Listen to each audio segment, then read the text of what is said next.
Cancer, welcome back po dito sa Daily Dose of Tarot 111.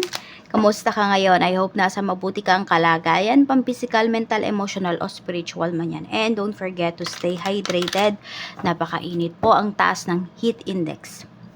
Ang video po natin na ito ay para lamang sa mga Cancer na may malawak na kaisipan, kaya po tandaan po ninyo na hindi lahat sa inyo ay makaka-resonate or makaka-relate po dito sa ating video. At kung bago ka pa lamang po dito sa aking channel, please subscribe and hit the bell button para lagi kang updated. Kung nais mo namang magpa-private reading, pwede mo akong i-DM sa aking Facebook page, Tarot Intentions by Eliane Reyes. And makikita nyo rin po yung link nyaan sa description box. Pero kung hindi nyo makita yung description box, type nyo na lang directly sa Facebook. Kung hindi mo naman i-skip ang ads, maraming salamat po sa suporta at huwag nyo na din pong kalimutan na mag-comment sa comment section natin para naman makita ko kung sino ba yung mga Cancer na laging active dito sa ating channel. So, tingnan natin current financial status.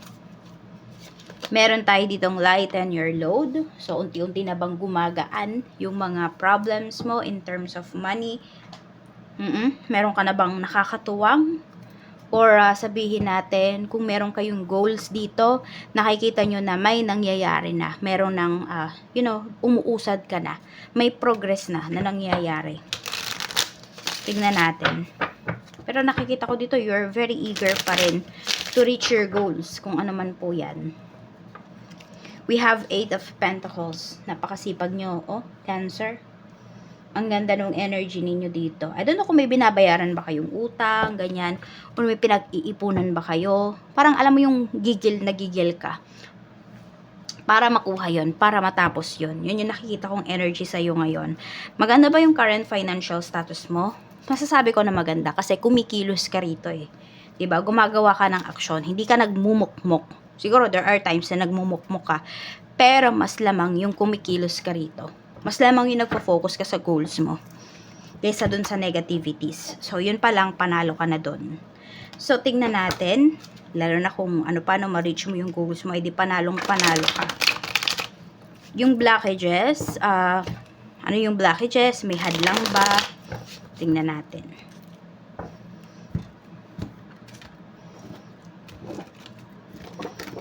Tingnan natin, okay? So, we have King of Swords. May lalaki na pinapakita rito. So, I don't know kung lagi mo bang naiisip yung taong to or may sinasabi ba na hindi maganda yung taong to sa'yo. We have the High Priestess. Ginugulo ka pa rin ng taong to eh. Kahit either may communication kayo or wala. Ginugulo ka ng taong to. Lagi mo siyang naiisip. Minamanifest ka nito. 5 of Pentacles. May utang ba to sa'yo? Ayan. So, may isang tao po dito na nagpapahirap sa'yo. Hindi ko alam kung asawa mo ba to. Lalaki siya eh. Kapatid mo, someone na may utang sa'yo, na hindi na nagbayad, kahit anong kulit mo. We have the Moon. So, may ginagawa ito sa'yo eh. Cancer. Try nyo panoorin yung I don't know kung full moon ba yon or yung weekly reading natin, yung mga recent videos natin. Tignan nyo po yun. We have 2 of Cups. Nakarelasyon mo pala to. Ayan. So, hindi ka pinapatahimik nung taong to. Okay? Pwede kasi na, either may utang to sa'yo, or, yung taong na to, nangungutang sa'yo.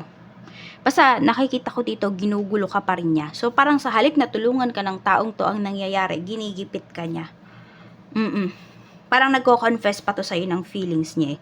'Di ba? Inaamo ka pa nung taong to. Pero, tingnan mo, we have the Moon. So, may tinatago, may uncertainty yung taong to.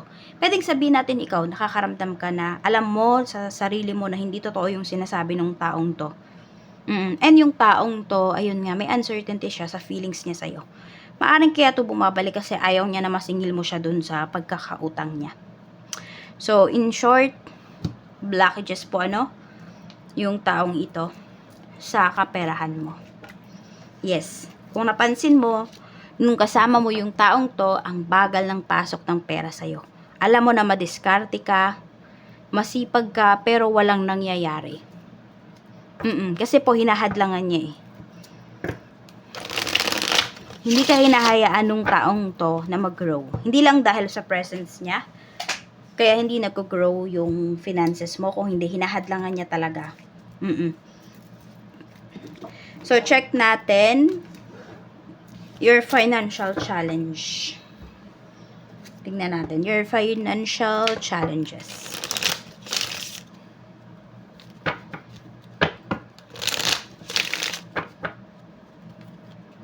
King of Cups. Tingnan mo, lalaki na naman yung nandito. So, yung iba sa inyo, no, Cancer.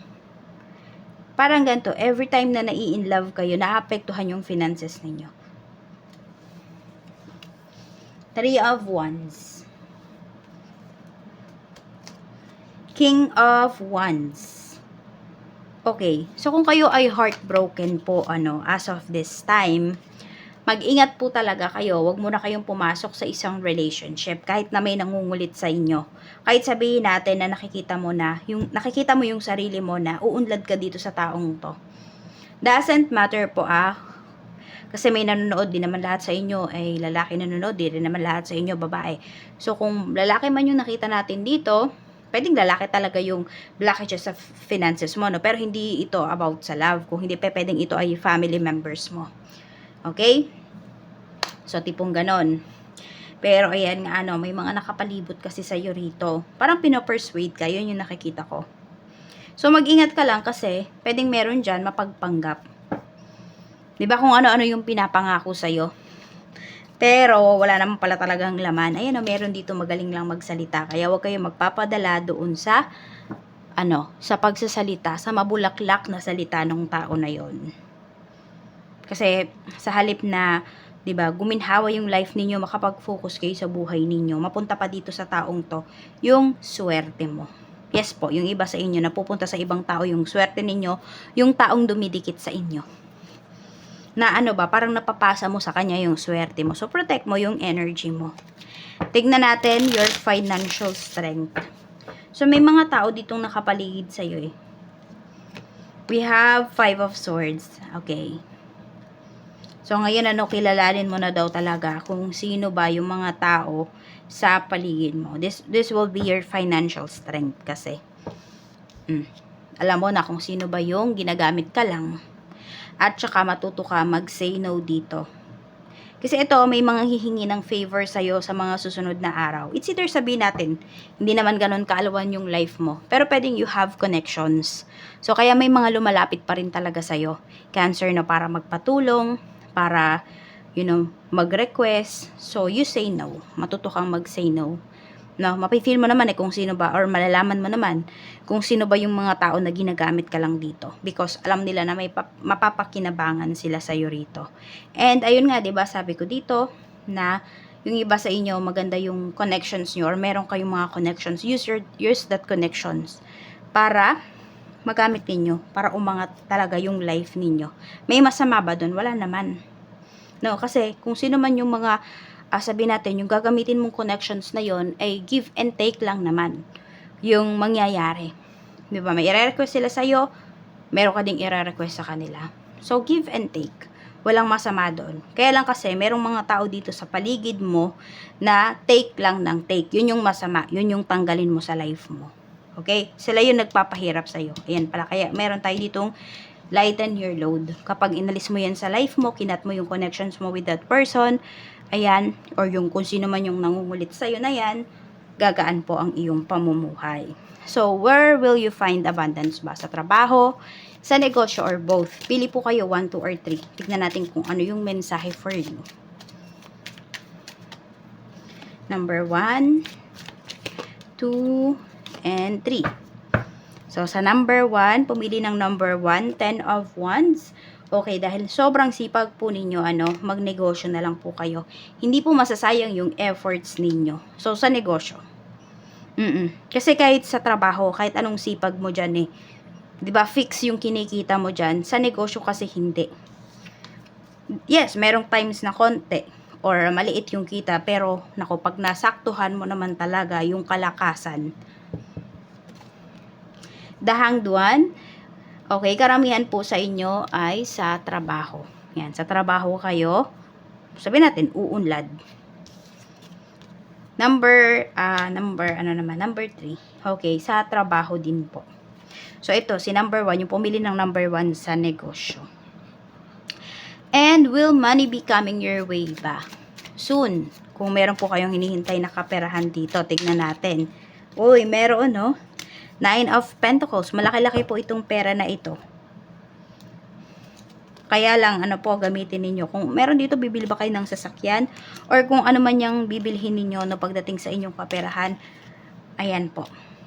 Huwag kayo mag-ano dito ha. Kung ano, baka may bumalik na tao dito sa inyo at kasi baka malaman na may pera kayo, mag-ingat po kayo. Okay? So, parang ganito, nakikita ng taong to na maalwan ka na sa life. Baka biglang bumalik sa life mo. So, pag-isipan mo yung mabuti, Cancer. So, ayan po, napakalaki at maganda yung pera na paparating para sa inyo. So, gamitin nyo to wisely. Kasi pwedeng yung pera na to, blessing na talaga yung pera. No? Pero, sabihin natin, yung pera matatanggap mo sobrang swerte mo dyan sa pera na yan. Kasi pwede po yung lumago. Nasa sa paraan nyo na lang yan kung paano nyo ba yun nga mapapalago. So, ayan lang po. Maraming salamat. Ingat kayo always. More blessings to come.